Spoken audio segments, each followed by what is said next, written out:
Saudara, serangkaian peristiwa politik terjadi di tahun 2022 atau tahun macan air, mulai dari koalisi sejumlah partai politik menjelang pemilihan presiden 2024, penolakan pengesahan rancangan Kitab Undang-Undang Hukum Pidana dan pemekaran provinsi baru di Papua sehingga Indonesia saat ini memiliki 38 provinsi.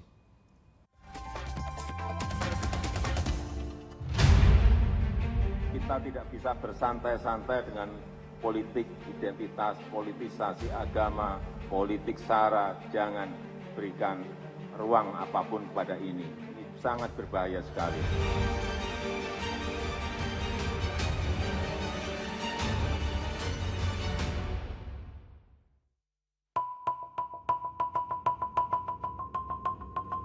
Komisi Pemilihan Umum sudah mengumumkan dan menetapkan nomor urut 17 partai politik peserta pemilu 2024.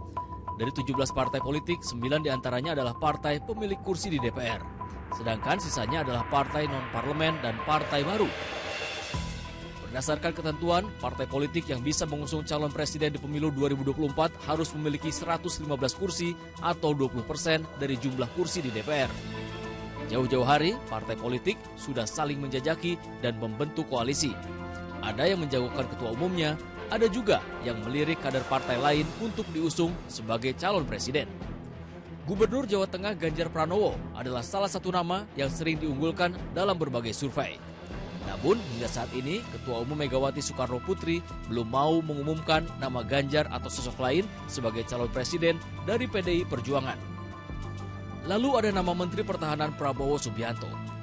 Jika kembali dicalonkan, berarti ini kali keempat Prabowo maju dalam pemilihan presiden wakil presiden. Dari 3 pemilu sebelumnya, jumlah perolehan suara Ketua Umum Partai Gerindra itu selalu kalah dari rivalnya. Sosok terakhir yang juga diunggulkan dalam bursa Capres 2024 adalah Anies Baswedan. Sejauh ini baru Partai Nasdem yang secara resmi mendeklarasikan mantan Gubernur DKI Jakarta ini sebagai bakal calon presiden. Namun Nasdem tidak bisa mengusung Anies sendiri, karena itu penjajakan dengan partai lain terus dilakukan. Jika gagal memenuhi syarat ambang batas pencalonan presiden atau presidential threshold 20%, maka deklarasi Anies sebagai calon presiden akan sia-sia. Siapapun yang diusung, Presiden Joko Widodo berharap calon presiden mendatang tidak menonjolkan politik identitas dan sara dalam kampanye. Namun harus bisa mengedepankan politik gagasan dan ide. Kita tidak bisa bersantai-santai dengan politik identitas, politisasi agama, politik sara. Jangan berikan ruang apapun pada ini.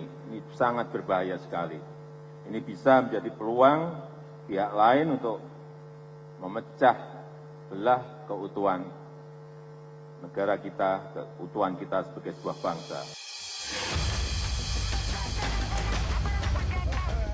Hal lain yang menarik perhatian selama tahun 2022 adalah pengesahan rancangan Kitab Undang-Undang Hukum Pidana atau RKUHP.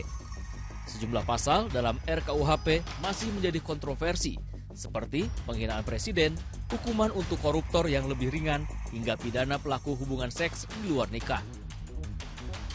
Berikutnya, penambahan 4 provinsi baru di Papua, yakni Papua Selatan, Papua Tengah, Papua Pegunungan, dan Papua Barat Daya. Dengan begitu, saat ini Indonesia memiliki 38 provinsi. Tim Liputan 6 SCTV melaporkan.